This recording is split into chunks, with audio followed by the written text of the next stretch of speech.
All right, so that's a lot of inversions.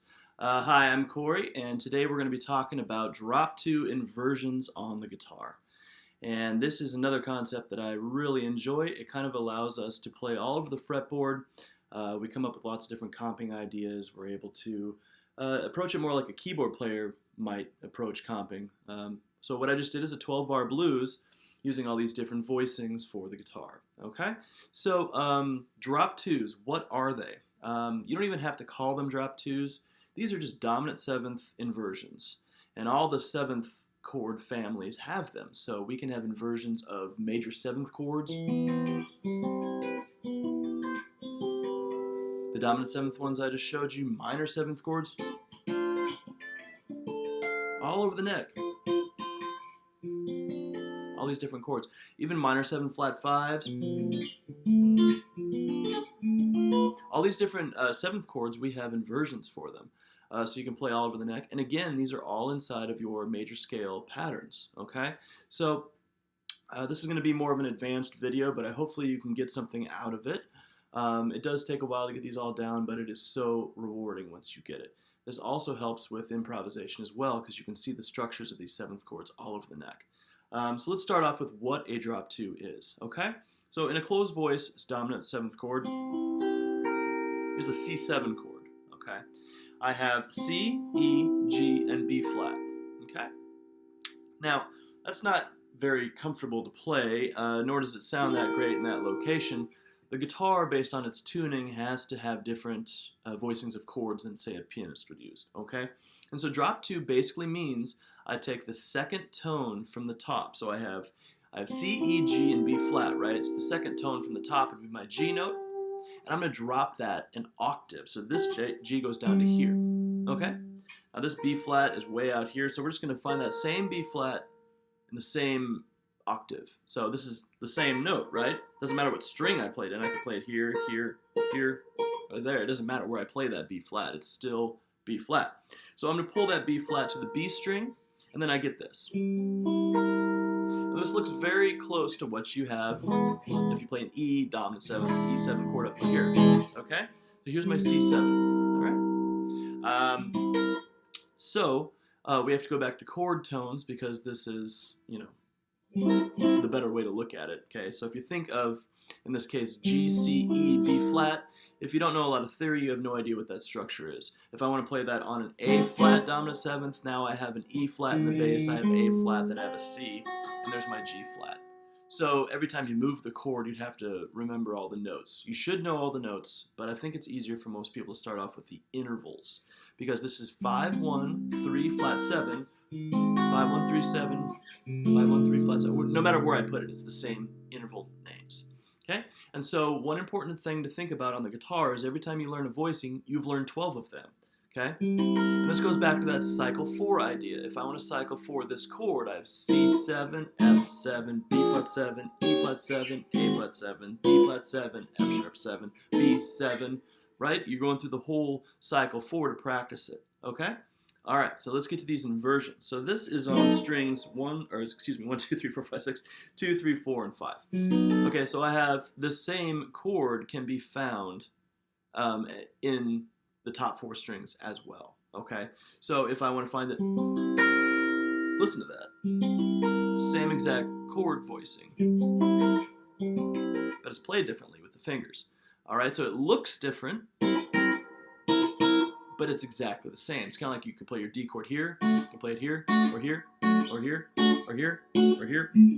Okay? So this will look different on different string sets, but we need them all so that we can come up with a smooth transition between chords. Maybe I want to go from this chord to this G7. Well, that's not very easy to jump from there to there, so I might go and do that, right? Economy and motion, very important. All right. So I have the C7 chord, and I have to memorize that it's 5, 1, 3, flat 7. Every single one of these pitches goes up to the next chord tone. 1s go up to 3s, 3s go up to 5s, 5s go up to flat 7s, and then flat 7s go up to root. So again, 1s become 3s, 3s become 5s, 5s become flat 7s, and flat 7s become 1s. Okay? So here's my G, which is my 5. That means that the next voicing of this chord, the next inversion, the G would become a B flat. Okay? My C would become an E. My E would become a G, and my B flat would become a C. And then you would get this. Okay? Make sense? And then we just continue on from there. Okay? My B flat would become a C, my E would become a G, my G would become a B flat, and then my C would become an E. We're running out of room at this end of the neck, so the next one would actually be here, which a lot of you are probably familiar with this bar chord C7. It is actually a drop 2, okay? All right, so then from this guy, we are going to move to the next inversion, okay? C becomes E, all right? My next tone, which is the G, is going to become a B flat. My B flat itself is going to become a C, and E is going to become a G. Any blues players out there do this type of thing? Okay, that's where this chord comes from. That's a dominant 9. Here's a dominant 7th. Raise the 1 C note up 2 frets to become the 9 or the 2. You get this voicing. So you've been playing a drop 2 all along. You just didn't know it. Okay? All right. So how do we practice this? Well, I would recommend throwing on a metronome. Get your first set of voicings together, and you'd go.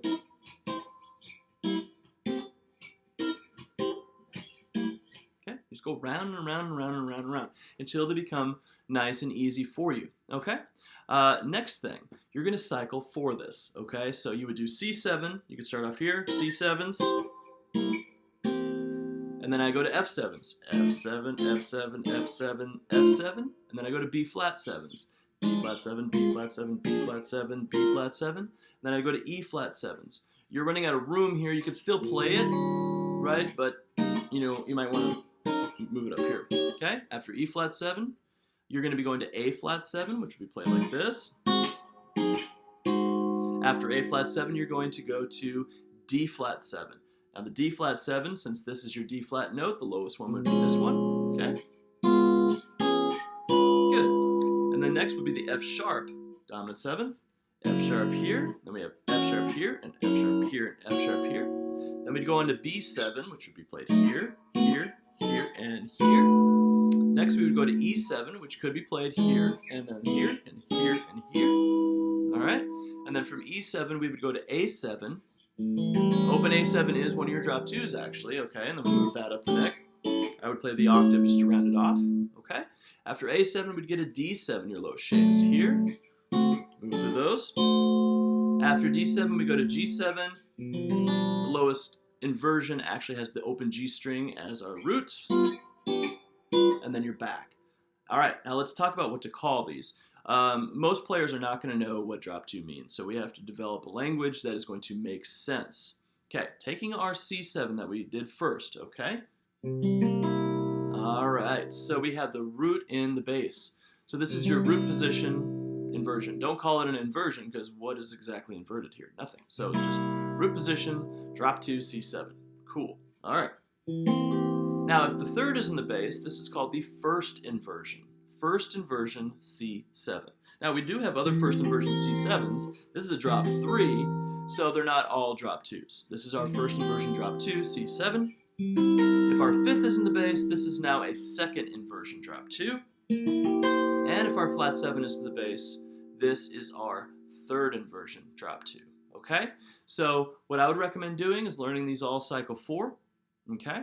And then what you're going to do is try to comp a blues, okay? You're going to notice all sorts of cool things about this. Now remember, 12-bar blues, there's a lot of different variations. You can put the 4 chord in the second measure, so on and so forth. But we're just going to do the standard 12-bar blues chord progression, and you're going to insert these in. So you can start off really slow. C7, C7, C7, C7, maybe repeat it. C7, C7, C7. Now I need to find my closest F7 chord from here, which is actually, I don't have to start way down here. Watch how this voice leads me. There's my F7, right? Back to C7. I need to find my closest G7. See how these smooth everything out? Okay, so these drop twos will allow you to come up with all sorts of really cool comping patterns that have never been possible if you just use bar chords or that type of thing. I'll give you one example that's cool to mess around with. If I have my 5 chord in this turnaround of the blues, which is G7. Usually, when we do a turnaround, we go down, right?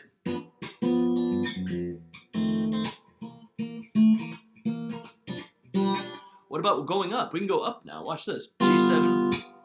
Now I got to go to an F7. You hear that? Now to my C7. So my turnaround went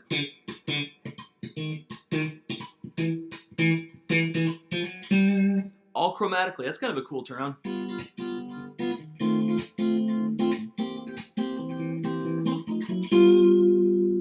All right, I want you to start messing around with that.